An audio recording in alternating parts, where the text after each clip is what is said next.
Welcome to Lore Ipsum, the channel where the whispers of the past and the legends of the realms come alive. I am the Marrow Scribe Herald, your guide and chronicler through the veiled paths of history and myth. Today, we embark on a journey through the shadows and light of Dawnbringer's Book 4 as we delve into the complex saga of Ushoran, the Mortarch of Delusion. Gather round the campfire, my fellow lore seekers. Let the crackling flames and the starlit sky above be our companions as we traverse the tale of betrayal, courage, and the indelible marks left upon the fabric of the realms by one of the most ancient of vampires. As the night enfolds us, I invite you to sit back, relax, and let your imagination roam free.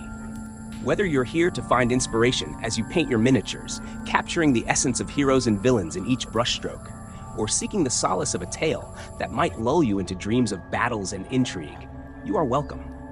Tonight, the saga of Ushoran unfolds, a story steeped in the magic of the Age of Myth, the tumult of rebellion, and the eerie calm of the Gyronite Mountains known as the Neck. Join me by the fire as the tale of Dawnbringer's Book 4 begins to weave its spell. So ready your paints, or simply close your eyes and listen. The story of Ushoran, a being as enigmatic as the Lord of Masks he is known to be, is about to begin. Realm of the Deranged, a horror tale.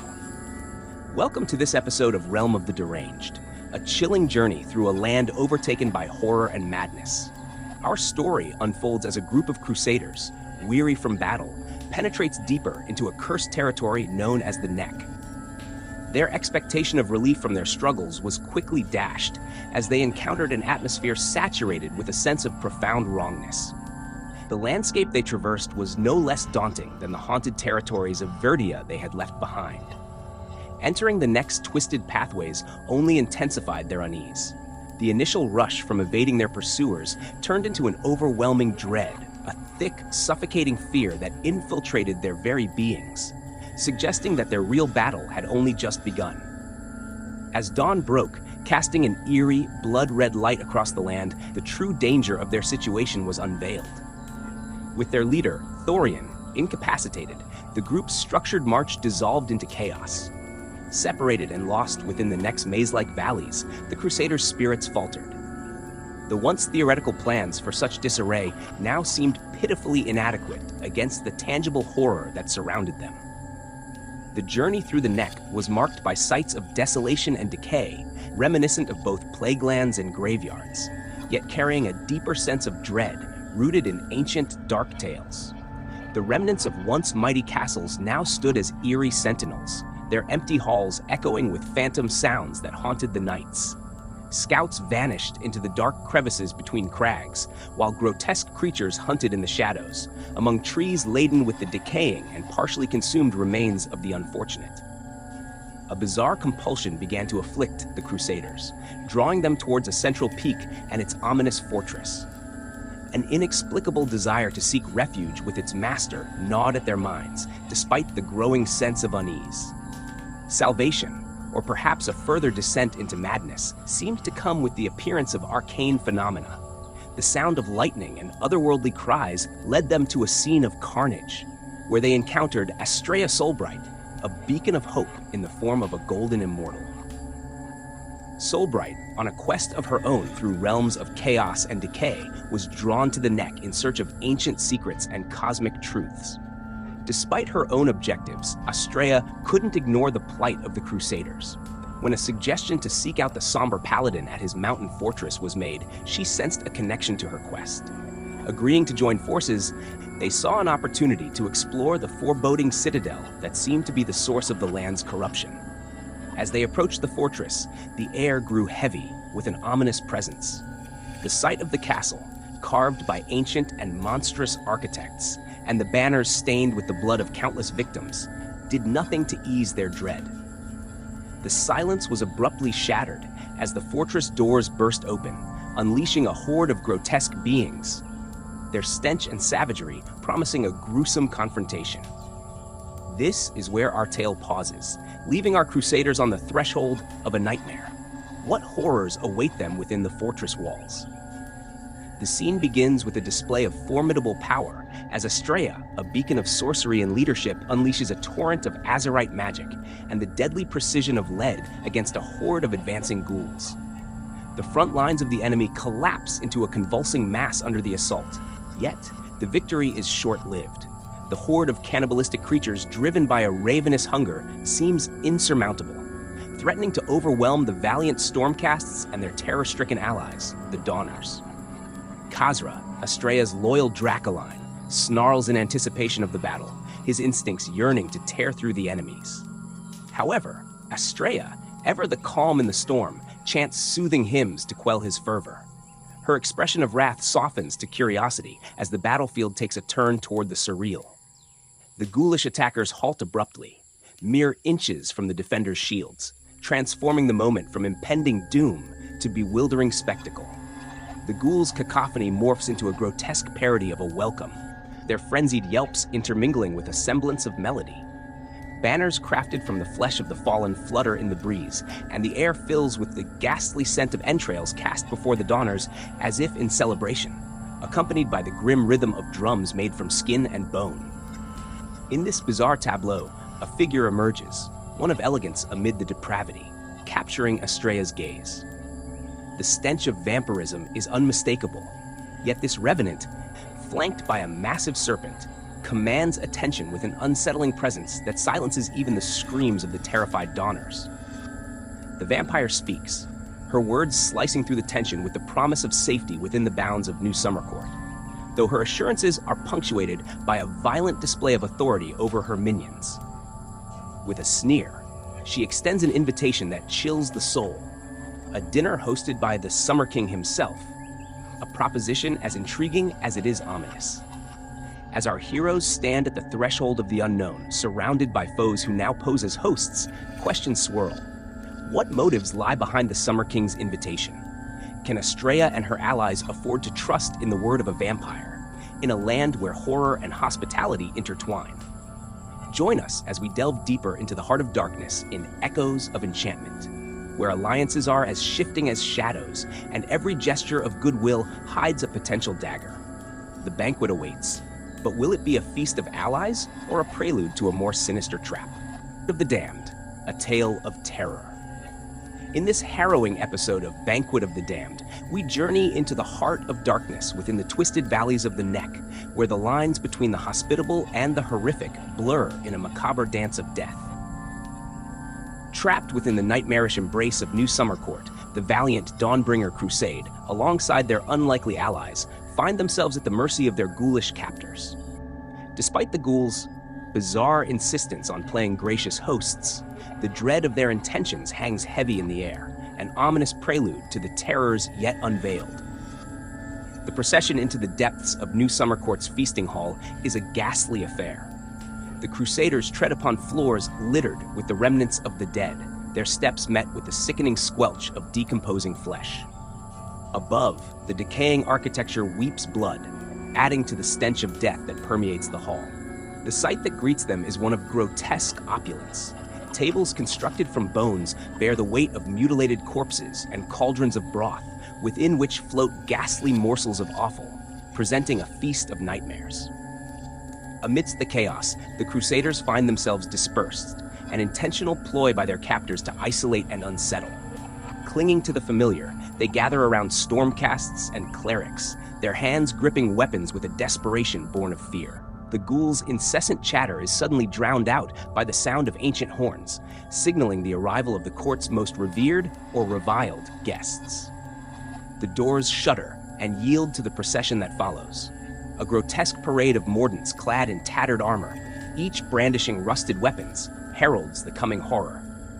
They are followed by abhorrents, their forms draped in mockeries of holy vestments, who proclaim their twisted blessings with chalices stained in blood and relics of desecration in hand. Yet, it is the appearance of the final figure that transforms the ghoulish excitement into frenzied adulation. The assembled host of cannibals surge forward, eager to touch the hem of his decaying cloak, as this monstrous entity commands the room, embodying the pinnacle of their grotesque celebration. As the Dawnbringer Crusade stares into the abyss of New Summercourt's madness, they are forced to confront not only the physical horrors before them, but the psychological terror of a world where death and hospitality intertwine in a perverse mimicry of civilization. The question remains, how will they navigate this banquet of the damned? Can they find a path to survival amidst the depravity, or will they be consumed by the court's insatiable hunger? Here, in the heart of New Summercourt, the line between reality and madness blurs beneath the rule of the Summer King, a monarch veiled in the trappings of nobility, yet revealed in true form to those who dare look closer. As the Summer King parades through the hall, a figure of regal deception, he settles upon his throne, an embodiment of decay adorned with the guise of floral splendor. The Dawnbringers, ensnared in this facade, see a ruler of charm and grace, but Astrea Soulbright, the beacon of truth in this realm of shadows, perceives the horrifying reality, a creature of nightmare, whose very presence reeks of blood and death. Surrounded by sycophantic vampires, the king remains a pitiful spectacle of power, oscillating between rage and tranquility. Astrea, though a prisoner in all but name, finds herself subjected to an unexpected form of attention. The Summer King, cloaked in a twisted form of chivalry, expresses a genuine fascination with her tales of valor, treating her as a dignitary from a past long faded. In these moments of temporal dislocation, Astrea seizes the opportunity to weave the narrative of her quest for the Sombre Paladin, a tale that unsettles yet intrigues the court. As the discussion veers into the realm of legend and lore, Astrea speaks of the Paladin's nobility, his defiance against the shadow of Nagash, and his legacy of courage and wisdom. The mention of this revered figure stirs something within the Summer King, awakening a fragment of his lost identity. Rising like a specter from the depths, he proclaims his connection to the Paladin, casting a spell of rapt silence over the hall. Meanwhile, at the fringes of the feast, discontent brews among the courtiers. Gormain, ensnared in the ghastly revelry, finds himself at odds with the celebration's morbid excess. The arrival of Sekar, a figure of grotesque counsel, only deepens his unease. Their conversation, laden with suspicion and strategy, hints at the deep fractures within the court. As Sekar plots to undermine Astrea's influence, the tension escalates, culminating in a hypnotic suggestion that sends a mortal captain into a desperate act of defiance. Amidst this web of deception and decay, a deeper truth begins to resonate. The call of the first horns of summer, a clarion sound that pierces the veil of madness, heralding a feast not of the body, but of the soul. As the court teeters on the brink of chaos, the true battle for New Summercourt's soul begins, a struggle where salvation and damnation are but two sides of the same tarnished coin. In the dimly lit halls of the Carrion King's court, a tale of intrigue and betrayal unfolds as Sekar, the Fang of New Lamia, weaves her plots with the precision of a master schemer.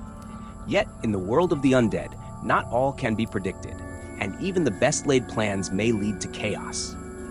A single gunshot shatters the precarious balance, setting the stage for a night of madness and bloodshed. Ushoran, the Mortarch of Delusion, finds himself a target in his own domain, his reaction setting off a chain of events that none could have foreseen.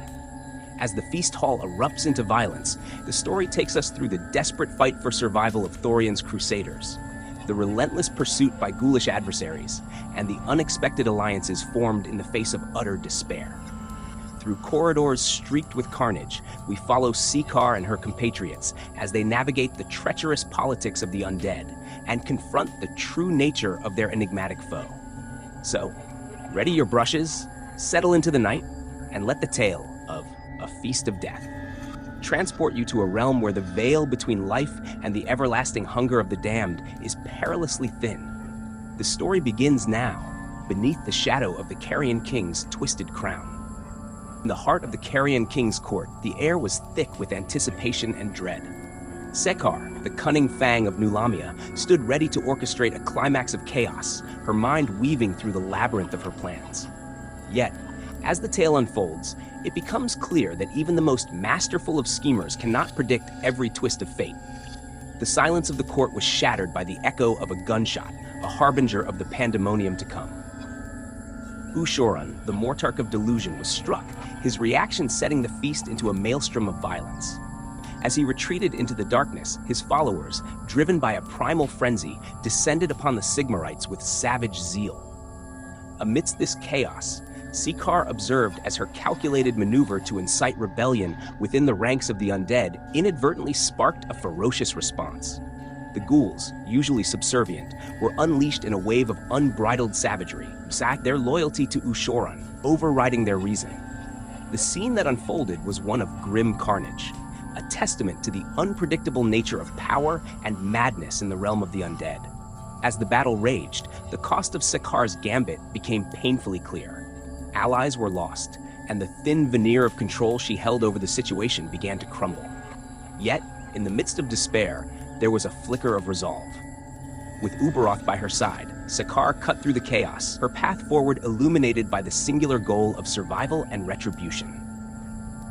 The narrative weaves through the dark corridors of the feast hall, where the echoes of battle are drowned out by the gurgles of the dying and the victorious cries of the ghouls. It is here that Sekar, alongside the remnants of her faction, makes a desperate bid for freedom, their journey a grim testament to the price of ambition in the shadow of the Carrion King. And so, as the dawn threatens to break over the horizon, our tale of a feast of death draws to its close. The echoes of the night's horrors linger, a reminder of the delicate balance between power and madness in the realm of the undead. But for Sekar and her followers, the struggle for survival and dominion continues. Their story a stark reflection of the eternal conflict that rages in the heart of darkness. Listeners, as we leave the blood-stained halls of the Carrion King's court behind, let us reflect on the lessons woven within this tale. The ambitions of the undead are as vast as the realms themselves, and in their pursuit, the line between victor and vanquished blurs into the shadows. Thank you for joining me by the campfire for this recounting of a feast of death. As we part ways, may the stories of bravery, betrayal, and the unyielding will to survive inspire you, whether in your painting endeavors or as you drift into the realm of dreams. Sekar, the astute and formidable Fang of Nulamia, had long prepared for a moment of desperation, her foresight leading her to claim a cavern deep within the earth as her sanctum. Little did she know, this choice would soon be tested by the very creatures she sought to evade. Sekar's wisdom had uncovered ancient tunnels, pathways through the mountain's heart that promised escape from peril. Yet, as fate would have it, the cannibalistic throngs of the court, ever loyal to their deranged sovereign, proved more cunning than anticipated. Sekar's hopes were dashed upon discovering the ghouls, a gibbering mass, perfectly aware of their domain's shadowy veins. The confrontation with these twisted beings was expected, but the sight of Grand Justice Gormain among them struck a chord of almost regret in Sekar's heart. Gormain, once a figure of some respect within the chaos of Ushoran's court, now gleefully embraced his fall from grace, his eyes alight with the same madness that infected his kin. The decision to end his descent into savagery, Sekar mused, might be the final mercy she could offer. The battle that ensued was a spectacle of vampiric might clashing with frenzied madness. Sekar's dance of death was interrupted by the tragic sight of Lelith's demise, her once majestic palanquin shattered, her form ensnared in the jaws of the monstrous Albarth. In this moment of chaos, Sekar unleashed her secret weapon, Uberoth, the serpent familiar with a hunger for the essence of life itself. With a gesture, Sekar commanded Uberoth to unleash its ancient power, drawing the souls from their corporeal shells with ravenous gulps. The air was filled with the screams of the dying, both ghoul and vampire alike, as Uberoth feasted upon the essence of necromancy that sustained them. Albarth's attempt to strike was thwarted by the Tempest of Souls, leaving him vulnerable to Sekar's deadly precision. As silence descended upon the corridor, marked only by Uberoth's satisfied consumption, Sekar faced the unease that accompanied the unleashing of such primal force. The balance of power was delicate, and the serpent's growing strength was a gamble with potentially divine repercussions. With the path cleared, Sekar led her surviving comrades deeper into the caverns, their dignity barely intact, but their lives spared for the moment. The whispered jest of regaining the luxury of cleanliness was a faint glimmer of light in the darkness, a reminder that even in the deepest depths, the will to survive, and perhaps to reclaim a semblance of grace, remained unbroken. Join us as Escape to the Underworld unfolds, a tale of cunning, betrayal, and the lengths to which the damned will go to preserve their existence amidst the decay and depravity of a court consumed by its own corruption. As pandemonium unfurls throughout the court, Astrea, fueled by a purpose as unyielding as her spirit, refuses to abandon her search. With Khazra, her loyal Dracoline, by her side, she cuts a path through the carnage, their bond a testament to the power of unity in the face of despair. Their journey leads them to a library, a repository of lost wisdom, where the crippled form of Ushoran, the Carrion King himself, awaits among the relics of a bygone era. The chamber holds more than the remnants of the dead. It cradles secrets long buried, tomes of soul magic that whisper of eternal life and realms beyond comprehension. Yet it is Ushoran's transformation that captures Astrea's gaze. The Mortarch, believed weakened, reveals his true might, a dark majesty that defies the injury inflicted upon him. His laughter, though laden with mockery, hints at a complex game of courtly deception and survival. Ushoran's acknowledgement of Astrea's role in his intricate machinations unveils his cunning, yet Astrea sees through the facade. She challenges the king, questioning the authenticity of his chivalry, and in doing so, she exposes the conflict within Ushoran, the battle between the beast he has become and the knight he once was. Astrea's words strike deeper than any blade, invoking the specter of a noble path forsaken for the madness that now reigns. Ushoran's retort, a blend of defiance and derision, reveals the depth of his self-deception. He claims mastery over the many masks he wears, yet Astrea perceives the fear lurking beneath his bravado. The fear of confronting a nobler destiny, eschewed for the savagery of his current rule. As Stormcasts rally to her side, weapons drawn against the encroaching darkness, Astrea attempts to pierce the maelstrom of Ushoran's thoughts, seeking a truth hidden beneath layers of madness and deceit. The library becomes a battleground, not just of physical conflict, but of ideologies clashing in the shadow of what could have been. Veil of Shadows, the Duel of Destinies, is not merely a tale of confrontation. It is a story of lost potential, the tragedy of greatness consumed by darkness, and the relentless pursuit of light amidst the ruins of hope. As Astrea stands against Ushoran, the question remains, can the remnants of a knight's honor be reclaimed, or are some destinies irrevocably veiled in shadow? Ushoran, the Carrion King, issues a chilling challenge to Astrea Soulbright, a beacon of hope amidst the encroaching darkness. His words, a twisted invitation to battle, hint at the inevitable toll of their conflict and the transformation it could wreak upon the soul of the Stormcast Eternals. The stage is set for a confrontation that will test the very essence of those who dare to seek the light in the heart of darkness. Without warning, Ushoran unleashes his fury upon the Stormcast mystics. Radhul Thundermane, a warrior of unyielding valor, is the first to fall, his end marked by a spectacle of arcane energies. The Carrion King's wrath knows no bounds as he dispatches more of Astrea's companions with brutal efficiency, his osseous scepter and feral strength serving as instruments of their demise. The air crackles with power and the stench of blood as Ushoran revels in the chaos he sows. In the midst of this carnage, Astrea makes a desperate bid for the ancient tomes that hold the secrets she seeks. Yet her bravery is met with savage retribution. A blow from Ushoran shatters her resolve and her body, casting her to the ground amidst the ruins of their battlefield. The Lord Arcanum's defiance blazes bright one final time as she channels her remaining strength into a last act of defiance, her spell igniting the darkness with a burst of light that momentarily falters her monstrous foe. But the Carrion King's hunger is insatiable. He descends upon Astrea with a gruesome ferocity, marking the twilight of her resistance with a terror that is both visceral and profoundly personal. In these final moments, as the storm's light is devoured by shadow, Astrea's screams echo a harrowing testament to the cost of their war, a reminder of the sacrifices made in the pursuit of hope against the relentless tide of despair. The final confrontation, Shadow and Storm, is not merely a narrative of conflict. It is a poignant exploration of resilience in the face of unimaginable horror, the enduring struggle for light in a world that thirsts for darkness. As the tale of Astrea Soulbright and Ushoran reaches its tragic end, it leaves us to ponder the legacy of those who fall in battle, their spirits indomitable even as the shadows close in.